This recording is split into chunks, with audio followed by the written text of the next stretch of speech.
Welcome to the Ashraf Garda Show. One of the things that we look at as part, when we talk marketing wars here, is we look at brands and who owns the brands and what the brand premise is. But also we look at agencies. Who are these agencies? What do they do? Who are their clients? And how do they make themselves so viable and relevant that brands would actually get them to do some work for them? So in the case today, it's M&C Saatchi Abel. And with me is Mike Abel. Mike, good chatting to you, and thanks for joining me. Great to see you, Ashraf. Lovely to be on your show. Thank you. Thank you. Now you've got a longer title as part of the whole group. So you spell it out. What's your position besides being the founder? Pretty obviously, because your name's on that name, right? I picked it up. So I'm the chief executive of the M&C Saatchi Abel group of companies in South Africa, and we extend our network onto the continent. So basically, the Africa region is my remit for the M&C Saatchi global company as well. Okay, now you are picking up the word group of companies. So how many companies or subdivisions makes up this particular group that bears your name? We have 8 distinct companies in the group operating out of our Johannesburg campus and our Cape Town campus. Those 2 buildings basically house the companies across our group. Okay, tell me about the names. What are they called and what do they do? So we have M&C Saatchi Abel Johannesburg and M&C Saatchi Abel Cape Town. Both are large standalone agencies with their own distinct client base. And then we do collaborate across those 2 companies together, depending on those projects. But M&C Saatchi Abel is a one bottom line company across those 2 campuses. Then we have a strategic marketing consultancy called Black and White. We have a media company called Connect. We have a PR company called Razor. We have a digital company called Creative Spark. We have a sports marketing activation eventing company, Levergy. I think I've mentioned them all. Probably going to get into a spot and bother afterwards, but I can imagine somebody's picking their hands up. We'll get to that if you remember, if anything, right? Okay, so in your role then, are you linked to any one company where on an operational level, or in fact is yours an overseeing role across those companies? Yes, so across the companies that are not branded M&C Saatchi Abel, I provide much more of a running partner, mentorship, guidance role, and I guess the final say when it comes to our partnership with the PLC in London. But the owner-operators of those companies very much run those businesses themselves. And then I am operationally very involved with my co-founders and partners in running M&C Saatchi Abel. But naturally, if there are any issues within any of those companies or any large pitches, or if they want me to get involved in something specifically, I do jump in and get involved. So I rely on them to pull me in as and when in those different companies. But in terms of my day-to-day, probably 75% immersed in M&C Saatchi Abel specifically. Okay, now I am aware that there was a period Mike Abel from South Africa lived in Australia, and I'm aware that Mike Abel now is in South Africa and fiercely patriotic about his country, but at the same time also very critical about the type of leadership decisions we make, right? So give me the story as to how did you land up in Australia and how did you land up back in South Africa? So at the time of going to Australia, I had been with the Ogilvy Group for going on 16 years, 15 and something months, 15 years, and from age 25 to 41. And I'd basically worked my way up from working on the VW and Audi business back in the days of those iconic ads, working on Old Mutual, working on BP, amongst others, to running the Cape Town agency in about 2001. In 2006, I partnered with Nunu Chingila in co-leading the group for the continent. I was the COO, she was the CEO, had a very successful partnership with her. But by 2008, I'd been with the company for so long, and I thought I wasn't going to go any further there. And what did the future look like? And I was approached by M&C Saatchi Group Australia, who were looking for a CEO in that region. It is the largest ad agency in Australia.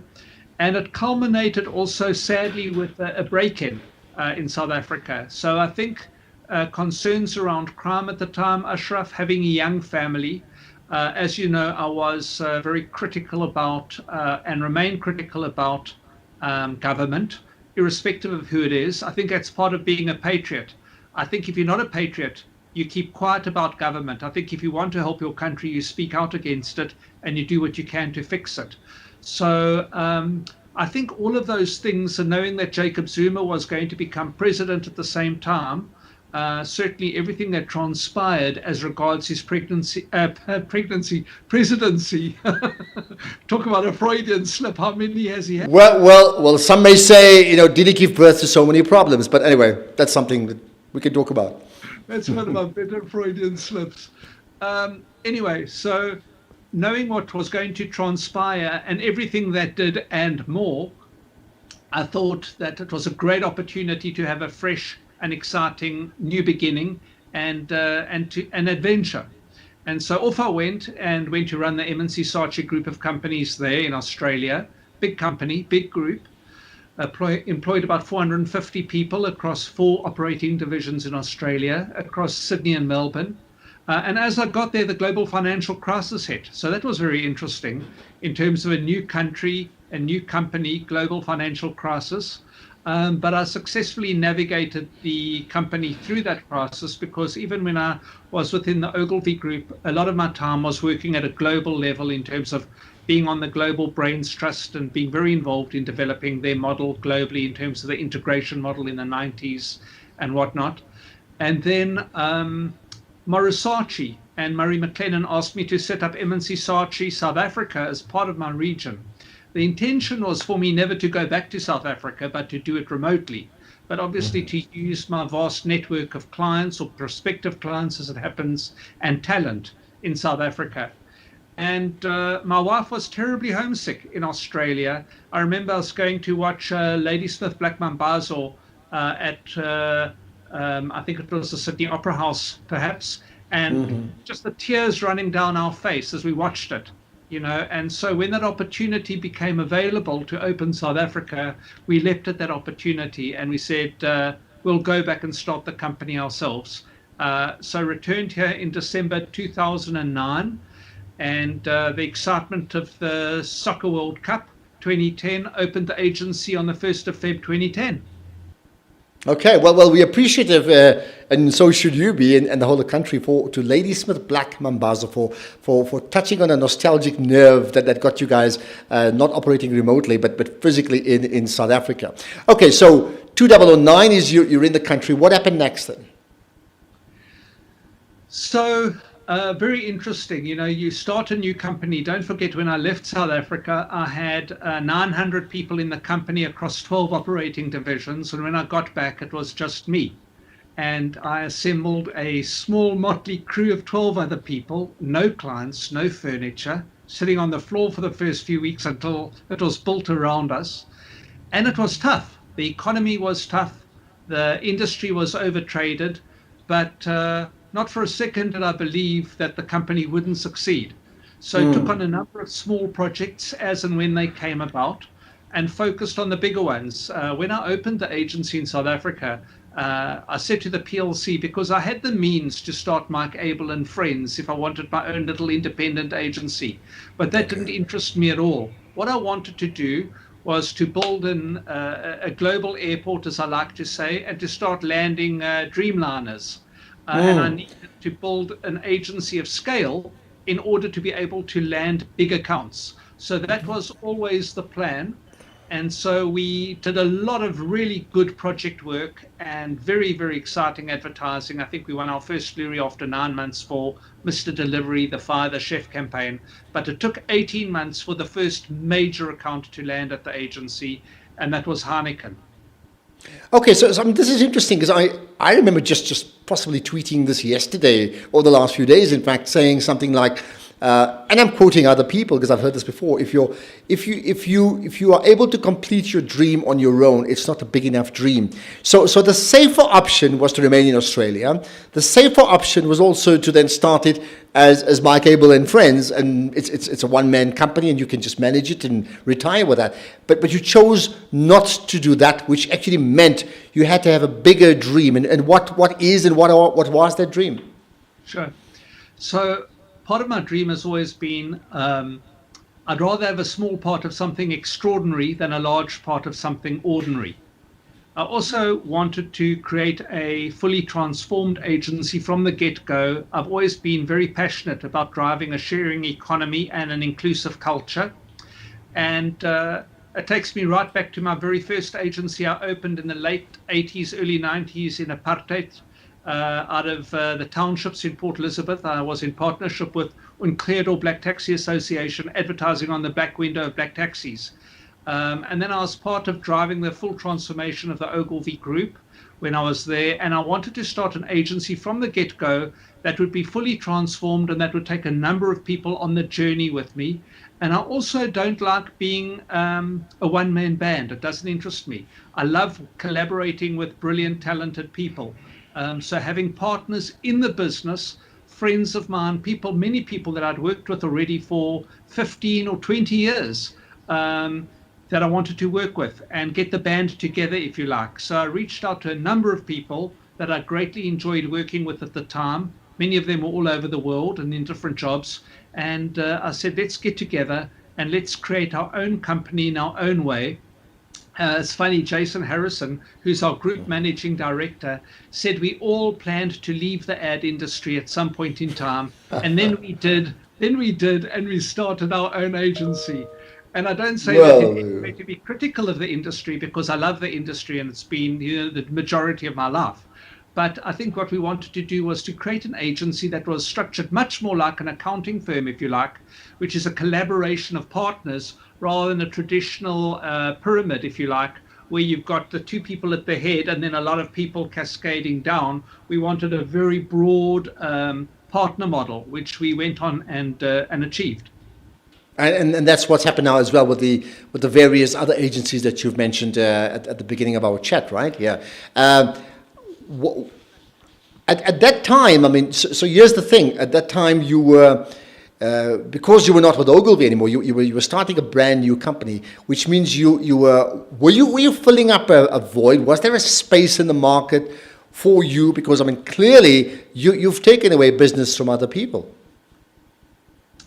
I guess what I thought would be our unique selling proposition, if you like to use a classic term, was there's always been a happy coincidence between the business that I've worked on and my partners have worked on and the brands that have ultimately become market leaders. At some point in time, they've tended to coincide or to connect.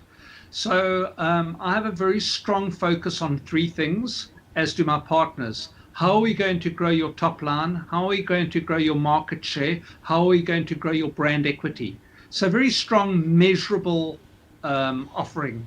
And obviously, a key part of that is brilliant creative work. But to hardwire smarts into the way we think about our clients' business, that if you had to say combine, I mean, you look at the acquisition of Droga by Accenture, I think that is very much what I had in mind at the time of launching the agency, is a very strong strategic marketing consultancy that happens to do brilliant ads, or an ad agency that has brilliant strategy, but to hardwire, tough business performance into the thing. And that is what I saw in Australia, being a very key part of that market was measurability and hard facts that would define success way beyond awards, if you like. And that's the model I've always liked. So, 11 years now, fast forwarding, how then do you measure, the company, A, in terms of the impact it's made, and B, when measured against South African other agency success stories? Yeah. So, I mean, we have been touted for many years as being the fastest growing agency in the history of South African advertising. I like that when people tell me that. It's never been a self-proclaimed title, but I have been told that a lot. I guess you measure it by the company you keep and the people that come to you for advice. So we have been involved with the most unbelievable companies since inception. You know, when we won Heineken, I think it was number 20 in South Africa, 20 in the world in terms of volume of sales. And when we parted ways with them at the beginning of the year, I think they were at number in the top 5 globally. And from being nowhere on the brands and branding survey, they were the top beer brand in South Africa. That's a hard measure. We look at that. And I don't want to take away, we still have an amazing relationship with Heineken, and we do an enormous amount of work for them and their brands around the continent. I was just referring to Heineken brands specifically in this market. Then takealot.com. You know, Kim Reed came to us when he had just bought Take-Two in its infancy. We collaborated around partnering them with Mr. D, Mr. Delivery, so that when they weren't delivering Nando's over lunch and supper, punt for my client there, they could be delivering tenor sets and tackies and TVs and whatnot. And so we've partnered with them, did the rebranding to takealot.com, and have been involved with them since inception, to them now becoming, you know, this unbelievable e-commerce player in South Africa. We've partnered with them on their acquisition of Mr. D. We've partnered them with their acquisition of Superbalist. So when you have great organic growth from your existing clients, and you are a valued partner in the decision making around their growth objectives, I think that validates who you are. And then obviously winning Standard Bank was a massive growth for us last year, a wonderful pitch, and we're very, very excited about that chapter in our lives now, because they're an amazing client, and obviously being the largest bank on the African continent, big challenges and big opportunities there. And then, I mean, we have many, many amazing clients. I don't want to leave any of them out. But every year for the last couple of years, it's wonderful to see our one client, Nando's, being rated as the client that most other agencies want. And I guess that again affirms us, because it says we're doing the kind of work on Nando's, not just winning the Grand Prix consecutively at the Luries, but that other agencies admire. Yeah, I think your point about, I mean, you don't want to just, you want to win awards, fine, but you want to see growth in those companies. Otherwise, it's very much an either or. You know, you guys are doing well, but they're not doing well. That's not going to help you. That doesn't have longevity and doesn't have legs at all to stand on. So their success is absolutely yours. So I mean, you mentioned what I'd call blue chip clients, and take a lot. Goodness, I bought a lot more than I can imagine from them certainly in lockdown, right? However, what is it then about, if you look inwardly into your organization, into your agency, what is the skill set that you guys have brought to the South African market, that's starting from you and the rest, that has provided the catalyst to not just win big clients, but to deliver for them, and therefore to be a super successful organization 11 years from scratch? Yeah. I think a huge part of our success is our partner model. So a very tight, very cohesive team of people that have a top-heavy model, intentionally top-heavy, where the top and most experienced people in the agency work on the client's business every day. So as I like to say, using an old example, that we don't have Alex Ferguson in our agency. There's nobody on the side of the field with the whistle shouting. You're either on the field playing the game, getting tackled, scoring goals, or you're out the stadium.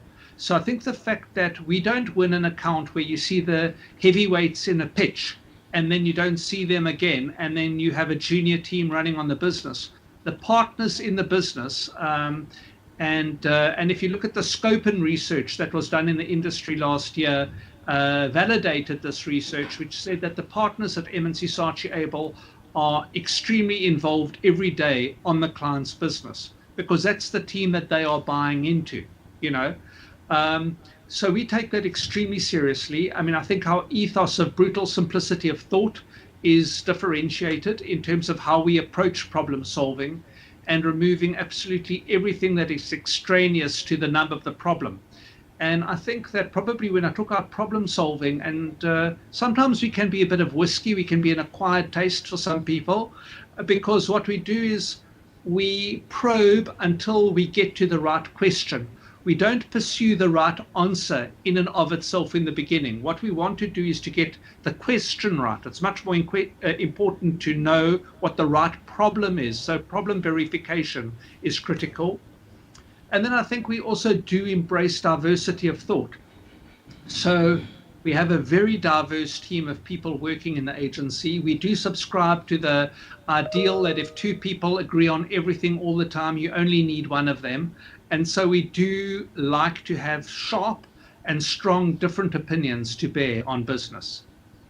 And it certainly seems to be working, yeah. To your point, so if you look at a Nando's, for example, one of the challenges to us was to win an Apex Award on Nando's, which is, as you know, the hard performance and growth metrics, not just the love for the advertising. And so even though they've got a very rich and illustrious advertising history, we won the first Apex Awards on that business, which is what they were going for. So don't just make people love my brand, make people buy my brand and more of it. Well, that's interesting. I'll tell you what, there's a lady by the name of Aisha, and I'm just seeing it because I saw the tweets today, right?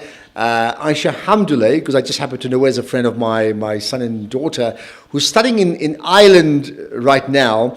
And of course, she's waiting for the day to arrive so she can return home. Of course, she hasn't been around because of lockdown for 5-6 months. Anyway, but the tweet, and it's interesting. I'm going to connect you to the tweet. It's like, when I get home, I can't wait to get Nando's. Now, you and your client will absolutely love that, because that's a brand loyalty no money can pay for. It's obvious, it's there, right? Yeah. That's absolutely, well, I love that. And it's because it has its unique flavor. And I don't mean the taste only, but it's a brand that makes people feel very, very connected to being South African and to being part of the rough and tumble of this country. You know, I think the fact that the advertising challenges, provokes, often is a pebble in the shoe, at the same time as having all of the flavors that deliver, I think those two things intersect to make it a unique brand experience and taste. Well, perhaps I'm going to ask this question slightly differently, because you said it's a question that's really important. The answers will follow, right? From your role as an agency, right? How do you know that an agency is working for the client that it does work for? Well, I think it comes really down to the hard measures, which we do have in place. So there's a very, very good industry-wide survey called the Radar Survey, run by Anne Newrock. I don't know if you've ever had Anne on your show, where they basically measure all of the different agency relationships with the major agencies, where we are measured across a number of hard and soft measures. And the clients fill that in, and there's no hiding from those results. But I guess the other way of measuring is that, are we getting organic growth from our clients? So are they giving us more business or less business? Are they phoning us for the stuff outside of advertising? So if there are business-related issues, what kinds of conversations are we having with them in terms of helping them grow their business? And then also sitting down with them and having a look at their hard performance measures that they have in their own industries in terms of their market share and their ability to charge a premium and all of those other things. So there are many different hard tells if what we are contributing to is working for them. But obviously the key measures is retention and growth. Because, I mean, am I right in saying this? That there's a perception on the outside that people in the creative space, which is where you are, you know, client has a problem. They want to whatever. They want to grow market share. They want to increase their bottom line, and they believe that a campaign top of mind would be what they need. And then an agency like yourself provides the creativity, and that's the end of discussion. Meaning that you would, by its very nature, you used the word accountant earlier on, if you are an accountant doing the books for a client, you would actually know exactly how that business works. So in the same way, you would know exactly, you mentioned Take a Lot and Standard Bank and Nando's, there's three companies that come to mind.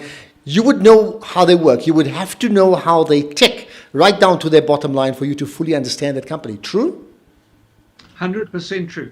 The best client agency relationships are where you don't know where the client ends and where the agency begins, where you are completely immersed in their business, where you understand what their triggers are, what the growth areas are, what their objectives are as a company before you even get to their marketing objectives, and how you can be a running partner with them, irrespective of whether it manifests in an ad.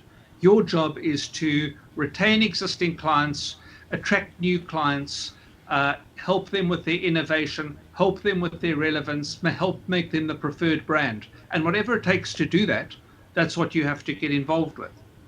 So so the execution might be a PR strategy where you might get involved around some crisis communication, for example. It might have nothing to do with actually running an ad. Does the company, does your entire company, does it reflect in your image, in your personality, in your personal ethos? Is that reflected across the board? So I think we are more drawn together by aligned ambition in terms of what we all individually want to contribute to the company. So if I had to look at any of my partners, whether you're talking to Nail Mashicho, our Chief Creative Officer, or you're talking to a Fahim Chowdhury who runs Johannesburg, or Jacques Berger, who's Head of Business Development, any one of my partners, Robert, Jacques, I can go on, all of us have the same orientation around being as useful as possible in growing our clients' business. So I don't think that they take the lead from Mike Abel in that instance at all, or that it's a reflection of me. I think we've all got together and we've worked so successfully together because our orientation around what we want to do is the same. What then is your business ethos? That what can you share with us in terms of your understanding of your role as a business personality? Well, I like to be a force for good in this country. So I think first and foremost, what we want to do is to contribute as and where we can to helping to fix and build the country. You know, I know that you are a huge champion of that with your champion South Africa. And I think that for South African companies to succeed, you can't just be in the business of advertising and marketing. You have to play a broader social role. And when I say just, I'm not taking anything away from it, but I think that business in South Africa has a profound role to play in building the country. And so active citizenry is one of the key things that we are involved in. So we are actively involved in many initiatives outside of developing advertising for our clients per se, and often in partnership with our clients, looking at opportunities to change the narrative, to create hope, to fix things that are broken. And if you have a look at certain of our initiatives, whether it is designing the winning Nelson Mandela Tower of Light in Nelson Mandela Bay, whether it's creating a global movement for clothing the homeless called the Street Store, whether it's partnering with Nando's to hashtag Write My Name. As you know, you're one of the celebrities that we approached at the time to taking South African names and putting them into the database so that your name doesn't come up as a mistake. I think there's a lot we can do directly and indirectly in terms of fixing the country, and we shouldn't shy away from it.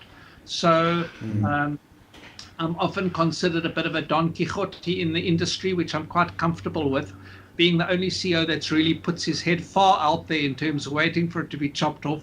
And if that's my madness, then I'm happy with it. But, you know, the articles that I write for the Daily Maverick and many other publications and the talks I give are all around trying to help the country and make it a better place. And it's a matter of conscience for me. It's not a matter of choice. I think that's what, when I came back to South Africa, I really wanted to participate in nation building and helping, as Nando's would say, so forgive my language, help fix our shit. And that's what I want to do. And therefore, what is, you know, what then is your purpose? fix our shit, or is it something else? No, that is my purpose. I think my purpose is to try and help where I can. I just am wired that particular way. And I don't say it in any way from a heroic point of view. If I see a problem, I want to solve the problem. The people laugh at me in terms of how that does manifest. So even if I go to the bank or whatever and I see a pile of papers that are kind of skiff, forms, whatever, I'll straighten them up immediately. The OC get me. So where I see a problem, I lean into it and I run towards it. I don't run away from it. Much to my wife's irritation, because she would like me to, I've just been listening in my car to this book, The Subtle Art of Giving an F. And I won't use the word on your show. And the reality is, as the guy says, in life, we all give far too many Fs, but they're very valuable things to give because they take up emotional bandwidth.